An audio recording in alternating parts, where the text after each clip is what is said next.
Senate Minority Leader Mitch McConnell is doubling down on his fake constitutional argument to hide behind his sole ambition to win back power, penning in the Wall Street Journal that Trump's acquittal vindicated the Constitution.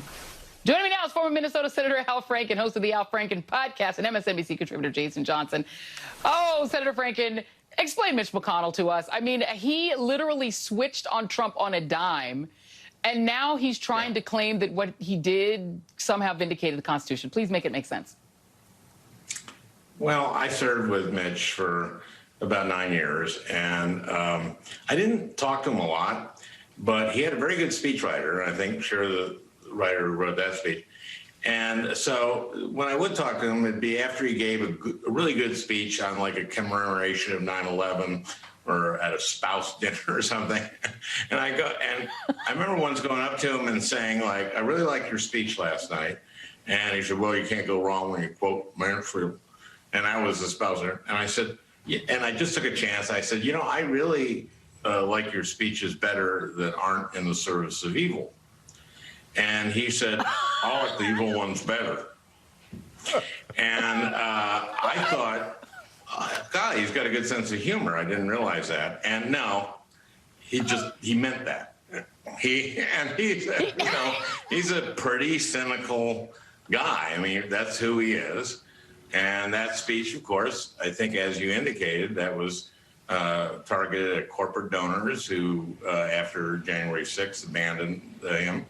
And also probably for the midterms to target moderate, suburbanites and that kind of voters.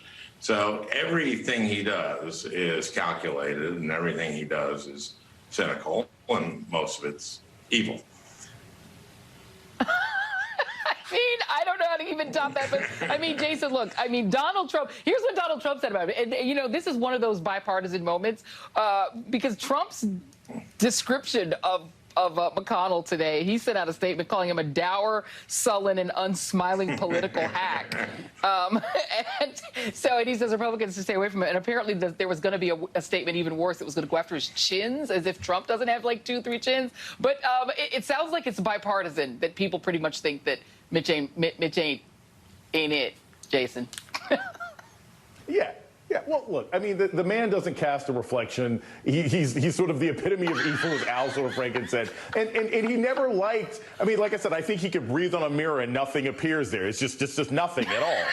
But it's not surprising because Mitch McConnell's always been that kind of guy. And really what's happening right now, Joy, you're exactly right. It's about the money. Donald Trump is in Mar-a-Lago, like one of those memes with like stacks of 50s on his ear, you know, because he's basically like, hello, I'm the one who's got all the cash for the Republican Party. It's coming through me. Mitch has to come through me. Gates has to come through me. And Mitch is trying to set up a stream of donors to keep this Republican Party alive that does not require them to go down to Mar-a-Lago every 6 weeks and kiss the ring. And this is the beginning of that begging process. I just don't know if it's going to be all that effective.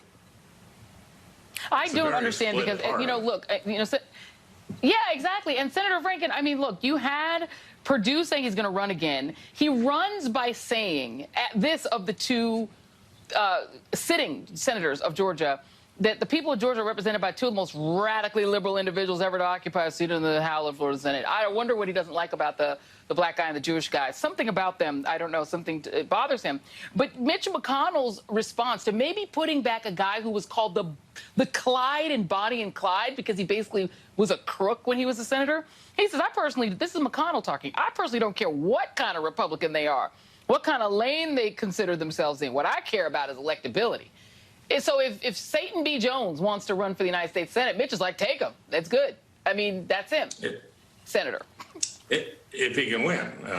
Now, Perdue lost this time, and he lost against Ossoff. Yeah, Warnock is in there for 2 years. And, Perdue wants to get back in. It'll probably be a tough race. Maybe somebody will challenge him for the endorsement. But this is Trump's party, certainly in Georgia. And there is just a split in this party, and it couldn't happen to a nicer party. Unfortunately, I think it's bad for democracy. We need a party that is a real party and cares about democracy. And certainly the Trump wing of the party doesn't, and also the McConnell wing doesn't, as we know, when it comes to voter suppression. And they aren't even going to ever care again about winning the popular vote. They just want to, nationally, they just want to just barely get by. If they lose by 6 million next time, they may win. And so they are the most anti-democratic party, and I think it's bad, very bad for our democracy. Look, 88% of Democrats thought he should have been convicted, Trump. Only 14% of Republicans. We have a tremendous split in this country, and to me, it stems from the different information universes that the Republicans are getting, and those Trump people are getting, and the people that invaded the Capitol are getting. And it's very dangerous. We live in a very dangerous time. No, indeed. And Jason, I mean, the thing is that where do you go when the two halves of the Republican Party are the half that thinks Donald Trump is a demigod, and and that on March 4th he's going to be actually inaugurated because somehow Q told them that, or somehow, and then the other half that says, don't let people vote, and if they do vote, don't count their votes, and do anything you can to win, and you don't need a popular majority, you just need to trick your way in. Well, Joy, I don't even think that's a 50-50 split. At this point, the Republican Party is like 60-40 between Proud Boys and the Klan, right? Who do you want as a neighbor? Neither one.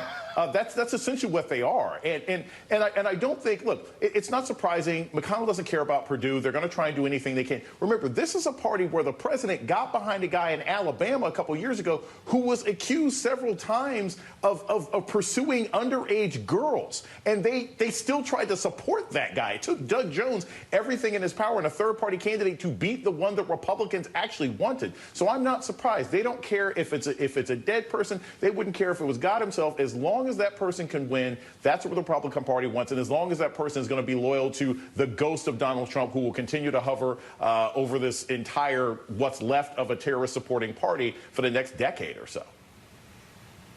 Well, and then I wonder, Senator Franken, then, is there a place in which Mitch McConnell actually might be playing himself? Because he tries to walk the line between saying he's responsible, Trump is, but also, so he wants the donors, but he also wants the Trump people. At a certain point, does he just end up losing control of the party? To like Ron Johnson. It's a really good question. I mean, you don't underestimate him. And I think he did what he felt he had to do, but it was really zigzaggy, boy. I mean, at one point in the speech, he said that, incitement is a legal term, but there's no doubt that he provoked this. And that's the same thing, Mitch.